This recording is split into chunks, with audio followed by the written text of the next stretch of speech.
Hey, what's up, guys? Welcome. What's going on? This is Terrell Jackson, and you are tuned into the Don't Avoid Success podcast, a platform where we tackle the issues that may be hiding secretly in our lives, in our habits, and in our relationships that may stop us from succeeding.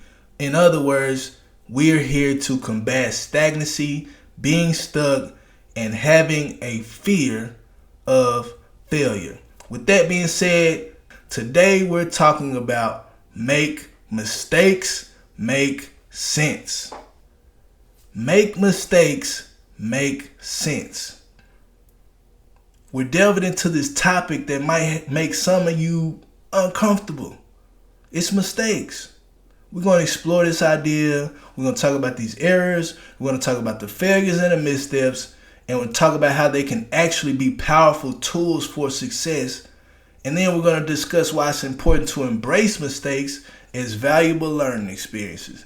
Now, let's get right into it. The first thing is, why are we so afraid of making mistakes? Why do they carry such a negative stigma? I can't speak for you, but for me, I had always had a sense subconsciously. If you ask me, am I scared of something? Oh no, I'm fearless. But at the same time, when you find yourself overthinking and weighing so many options to where you don't even make a step, then subconsciously you're afraid of something. And for me, for many years, I was hesitant to take risks because I felt I had a reputation to uphold. And guess what? That was true. But let me tell you guys something. You're absolutely wrong in trying to uphold your reputation if you think your reputation is perfection. Let me say that again. You're absolutely wrong in trying to hold up your reputation if you think that your reputation is perfection. In other words, everyone makes mistakes, and don't let making mistakes be the reason that you're afraid to make a mistake, because everyone makes those mistakes. So let's try to look at a different perspective of what it means to make a mistake. Listen to this quote by Henry Ford. The only real mistake is the one from which we learn nothing. Wow. Now, in school, it's a lot of students who are scared in their academic pursuits, and this can lead to stress and anxiety. They might avoid taking challenging courses and pursuing their true interests due to the fear of not performing well. How many people in high school said, man, I'm not taking them AP classes.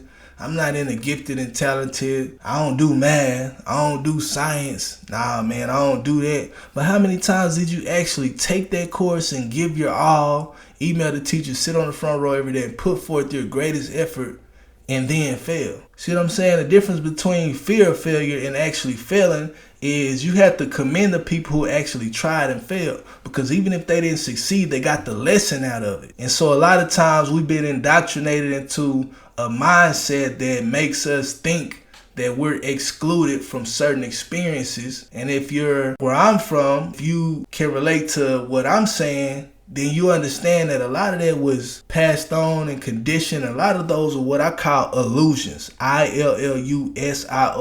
Something that seems to be there that's not actually reality. Think about in entrepreneurship. Aspiring entrepreneurs sometimes hesitate to start their business due to the fear of financial ruin or public embarrassment if they fail. This fear can lead to missed opportunities for innovation and economic growth. According to a report by the Small Business Administration, approximately 20% of new businesses fail during their first 2 years of operation. The fear of this statistic can discourage many potential entrepreneurs from taking the plunge, even though failure is a natural part of the entrepreneurial journey, often leading to future success. Guys, that's one of the reasons I'm here. We got to work on mindset. If 20% of people fail in business in the first year, if you're listening to this, I want you to say there's still an 80% chance you succeed. And if you're in that 80% chance to succeed, you're going to give hope to those people who are hesitant because of the 20%. Come on, man. The odds of being born is like 500 million or 500 billion to 1. You've already escaped the greatest odds that you'll never face again in life. Don't worry about the numbers. If you have it in your heart and in your gut and in your spirit and you believe that God called you to make a change, Don't worry about the numbers. Consider the numbers, but don't let them stop you from trying. If you see a step that you can make, take that step in the right direction. The value of mistakes is very high once you get the right growth mindset. Growth mindset. It teaches us that challenges and mistakes are opportunity for growth. Even in the good book, in Proverbs 24:16, that even the righteous may fall 7 times, but rise again. Let me say that again. Even the righteous, that's the good people. That's people with good credit. That's people that don't lie, that don't cheat, that go to church every Sunday, that tithe, the people that never stole from nobody, the people that never mistreated, the people that never sold drugs, the people that you judge of being squares and stand-up people. Even those people may fall 7 times, but they rise again. Still I rise, still I rise. Shout out to Maya Angelou, R.I.P. God bless. Now, in business, let me share a few stories. Let's talk about Ford. Everybody knows Ford. Henry Ford, F-150s, Ford Explorer, Ford Mustang, Ford Escape, and the list goes on. This is a fact. Ford Motor Company is one of the few automotive giants that never filed for bankruptcy, despite facing numerous challenges throughout its history. That is great. Did you know that it's only 2 automobile companies in the history of automobile companies that have never filed bankruptcy? The next one we're going to talk about here shortly, but the other one is Ford. Do you still see Chryslers on the road? You still see Dodge and Jeep? You still see every other brand of car on the street, because somebody decided even after bankruptcy, we have to keep going. Even after failure, we have to learn and keep going. So despite there only being 2 companies in the history of automobiles that haven't filed bankruptcy, we still see a multitude of companies still operating. Let that be a lesson. Failure is the opportunity to begin again, only more intelligently. And that's Henry Ford. Ford's ability to withstand adversity and learn from his failures has allowed the company to continually innovate, adapting to changing markets and consumer preference. They've shown that embracing and learning from failure can be a key driver of long-term success. You ever heard people say yesterday's price is not today's price? The price that we've paid and the work that we put in for our last success has to update, has to evolve, and has to level up to what it's going to require to get our next level of success. So here, when we talk about don't avoid success, failure is an event and not a person. So none of you are failures. We're talking about what is it going to take to get to that next best version of yourself. That's what we're talking about. Yesterday's price is not today's price. You pay the price, work ethic, blood, sweat, tears, money, time, all that you put in the past. Guess what? Keep it going, because you still got a better version of you out there. Hello, I'm just saying. Now let's talk about Tesla, the only other company not to file bankruptcy in the history of automobile companies. Tesla, an electric vehicle motor company led by none other than, yep, you got it, Elon Musk, Big E, Elon, the Don, is another example of a company that embraces the possibility of failure as part of its innovation strategy. Elon Musk, in an interview, stated that Tesla was once one day from bankruptcy. Oh my goodness. Oh my goodness. How many people that gave up after 30 days? Don't raise your hands, but just think to yourself, man, I wouldn't have got to where he at. How many of y'all would have threw in the towel and said, man, I can't do this. I'm already a billionaire. I ain't trying to put all my money in this. I got a reputation to keep. I can still go do all this other stuff. How many people after 15 days would have pulled out? You ain't got to say nothing out loud, but just know in your head you couldn't do what Elon Musk did.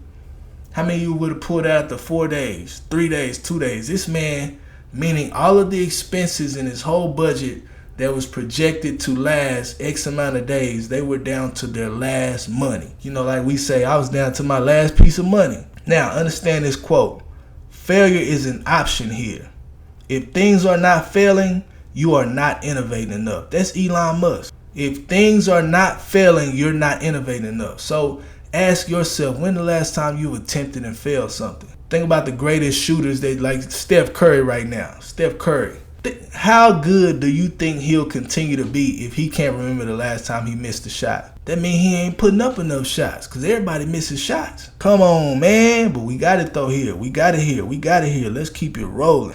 Tesla's approach to innovation is built on taking risks, pushing boundaries, and not being deterred by the prospect of failure. Their commitment to sustainable energy solutions, get that, solutions, groundbreaking electric vehicles, demonstrates the power of turning setbacks into stepping stones for progress. Somebody's got to come up with these solutions. So you got to ask yourself, am I willing to fail as many times as it takes in order to solve a problem that will benefit a multitude of people? Solve big problems, get big money. Now, in startups, it's a fact that startup companies often epitomize and embrace failure. Many tech startup companies adopt a fail fast, learn faster mentality. The quicker I fail, the quicker I learn. Let's get on with it. Let's get to the next best thing. According to a Harvard Business School study, about 75% of venture-backed startups fail.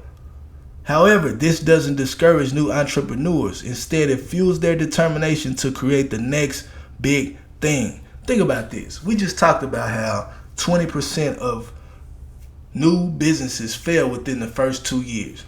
Now, I've started a business. I've gotten financing and leveraged all I had to get in there and make some money. And that was a risk. I'm not going to lie. A lot of people told me I couldn't do it.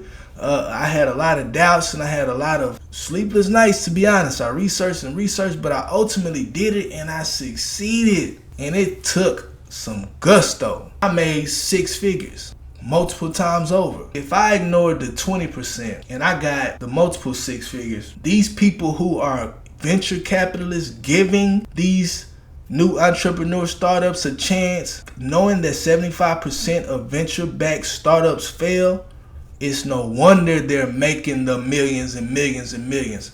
They see 25% as an opportunity. Big risk equals big reward. So while any of us were sitting there hesitating on business because 20% of companies fail within the first 2 years, we got to tell ourselves, let's get closer to the mentality where even though 75% of what I invest in gonna fail, I know there's an opportunity. Now that's embracing failure. Innovation is innovation.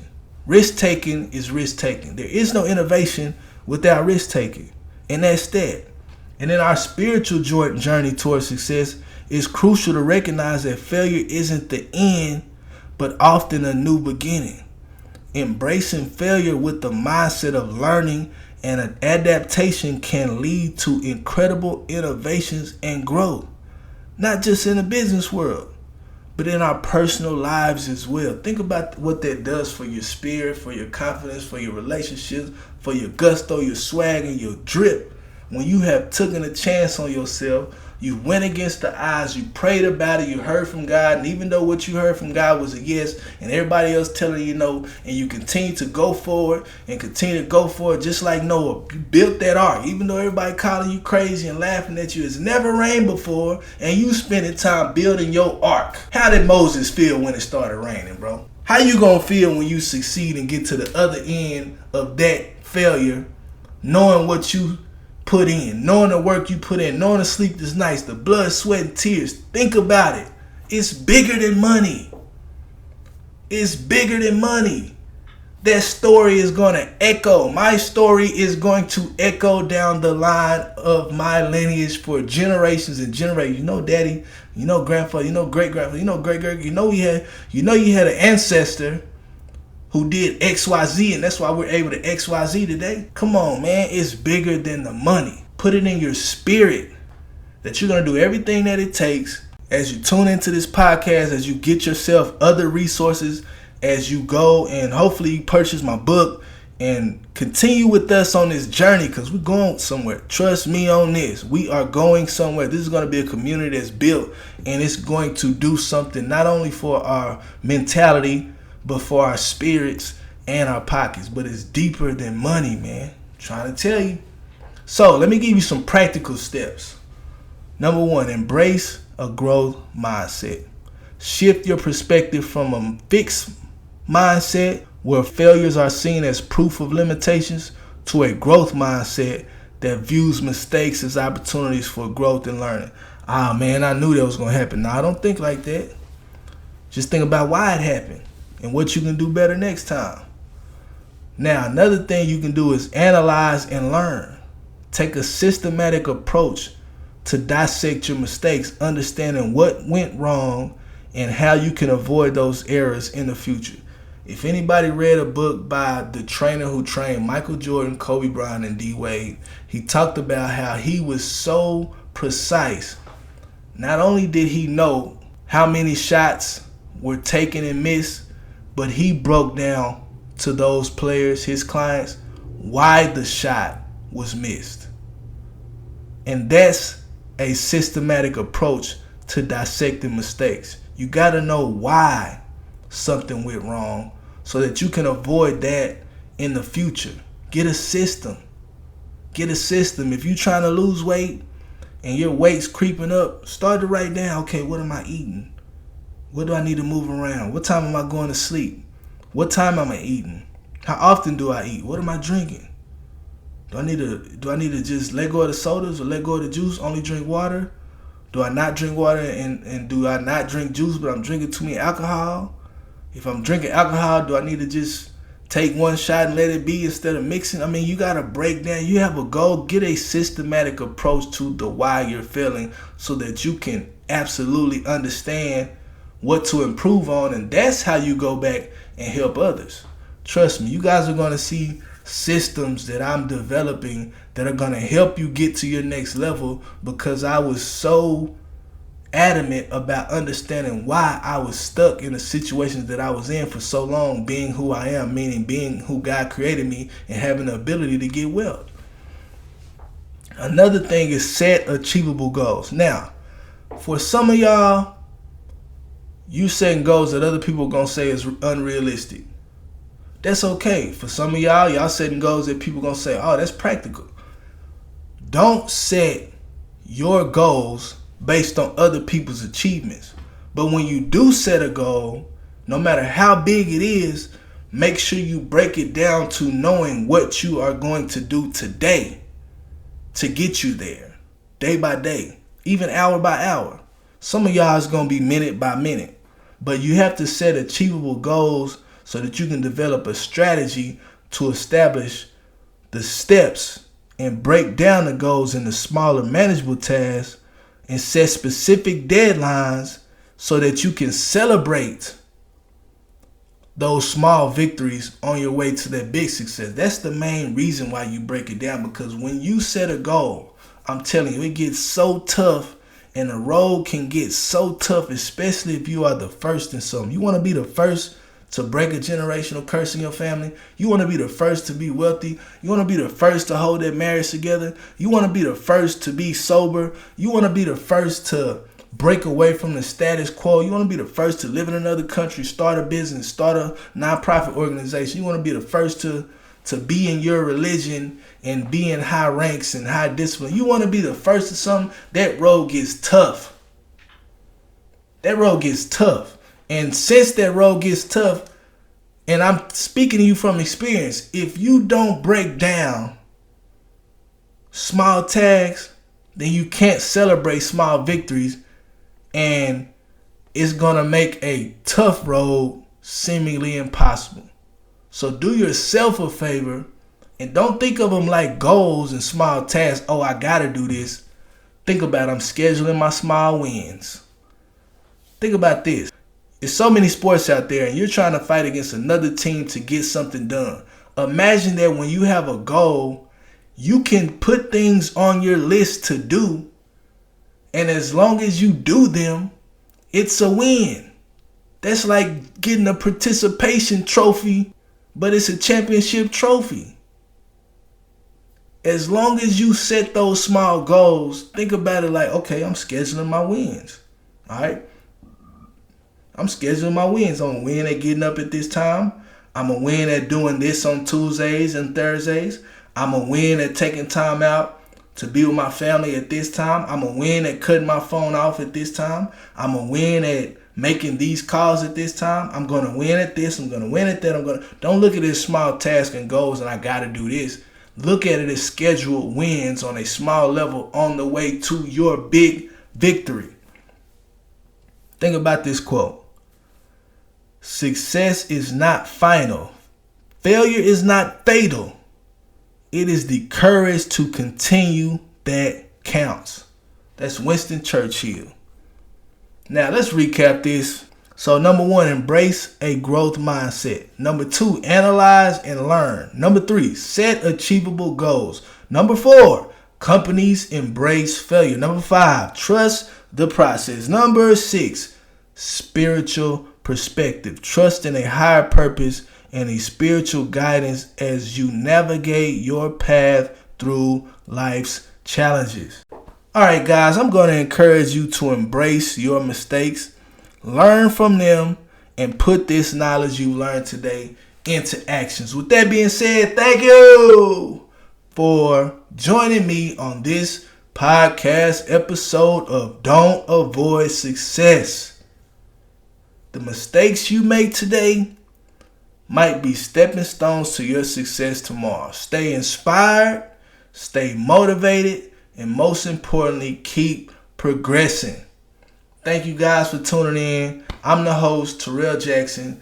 Go check me out on all social media platforms. Terrell Jackson on Facebook, Terrell Jackson Official on Instagram. Check out the YouTube channel, Inspire Progress 111. I guarantee you, God willing, you're going to see this Don't Avoid Success movement go to a major level. I'm working on some things, and the first thing that I'm working on is getting this ebook on the website so that you guys can have an opportunity to get that ebook and some free downloadable items that's going to help you be able to pre-order some other things. So with that being said, guys, thank you for tuning in. You guys have a blessed day and peace.